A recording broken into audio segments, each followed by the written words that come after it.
ভাগ্য বলতে কোনো কিছু নেই, মানুষের কর্মই তার ভাগ্য ঠিক করে দেয়।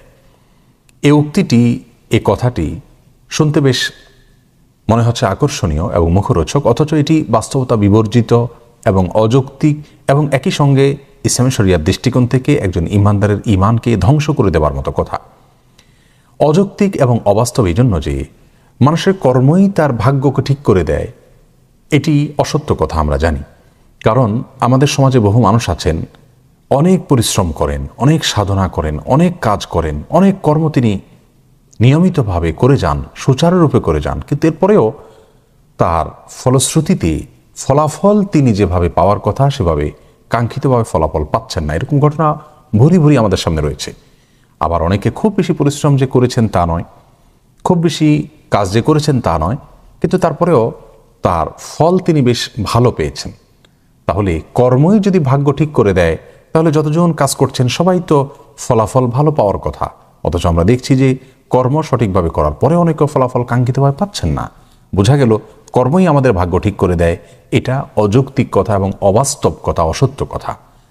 এর পাশাপাশি ইসলামী শরিয়ার দৃষ্টিকোণ থেকে এ ধরনের উক্তি কোনো ঈমানদার করবার সুযোগ নেই। এটা আমাদের ঈমানের সাথে সম্পূর্ণ সাংঘর্ষিক একটি উক্তি।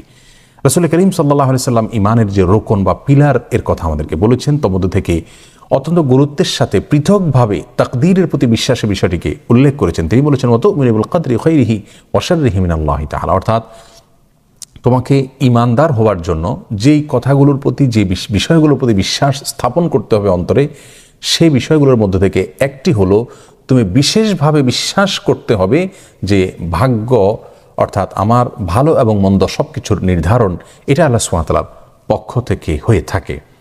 অর্থাৎ আমরা আমাদের কর্মের মাধ্যমে কোন ফলাফলের দিকে আমরা এগোচ্ছি এবং কোন ফলাফল আমরা লাভ করব সেটা আল্লাহ সুবহানাহু ওয়া তাআলা আগে থেকে জানেন। সেই জায়গা থেকে আল্লাহ সুবহানাহু ওয়া তাআলা সেটা নির্ধারণ করে রেখেছেন, আর সেটার ব্যত্যয় বা ব্যতিক্রম হওয়ার কোনো সুযোগ নেই। বিধায় ভাগ্য বলতে কিছু নেই, এটা বলা মানে হলো আল্লাহ সুবহানাহু ওয়া তাআলার তাকদীরকে অস্বীকার করা, আল্লাহর নির্ধারণকে অস্বীকার করা, আল্লাহর ফয়সালাকে অস্বীকার করা।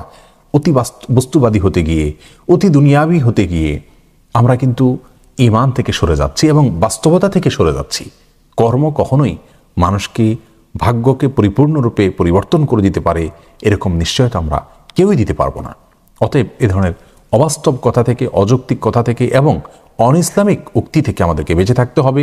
শুনতে ভালো শোনা গেলেও, মুখরোচক হলেও, আকর্ষণীয় হলেও, খুব বেশি আধুনিক এবং আপডেটেড কথা মনে হচ্ছে এরকম মনে হলেও সেরকম কথা আমরা বলতে পারবো না যদি কোন হাদিসের সাথে এটা সাংঘর্ষিক হয়। প্রিয় দর্শক, সহিহ মুসলিম হাদিসে বর্ণিত হয়েছে, রাসূল করিম সাল্লাল্লাহু আলাইহি সাল্লাম বলেছেন যে আল্লাহ সুবহানাহু ওয়া তাআলা নবমণ্ডল এবং ভূমণ্ডল সৃষ্টি করারও 50,000 বছর আগে প্রত্যেকটা বস্তুর বিষয়ে নির্ধারণ তিনি করে রেখেছেন, তাকদীর তিনি চূড়ান্ত করে রেখেছেন, ভাগ্য তিনি লিখে রেখেছেন।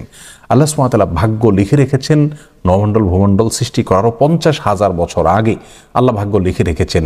কোরআনে কারীমের সূরা আর-রা'দের 8 নম্বর আয়াতেও আল্লাহ সুবহানাহু ওয়া তাআলা এমনটি বলেছেন। আল্লাহ বলেছেন, ওয়া কুল্লু শাইইন ইনদাহু বিমিকদার, আর প্রতিটা বিষয় আল্লাহ সুবহানাহু ওয়া তাআলার কাছে নির্ধারিত।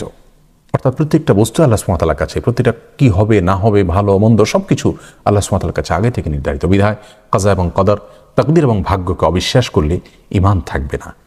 আমাদেরকে কোন অবস্থায় এ ধরনের উক্তি করা যাবে না যে ভাগ্য বলতে কিছু নাই, কর্ম আমাদের সবকিছু ঠিক করে দিবে।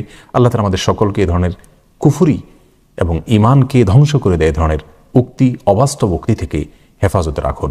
এমন কথা বলবো না যার ফলে আমরা ঈমান হারা হয়ে যাই। আল্লাহ তাআলা আমাদের ঈমানকে হেফাজতে রাখার এবং সুস্থ চিন্তা করার, শুদ্ধ কথা বলার তৌফিক দান করুন। আসসালামু আলাইকুম ওয়া রাহমাতুল্লাহ।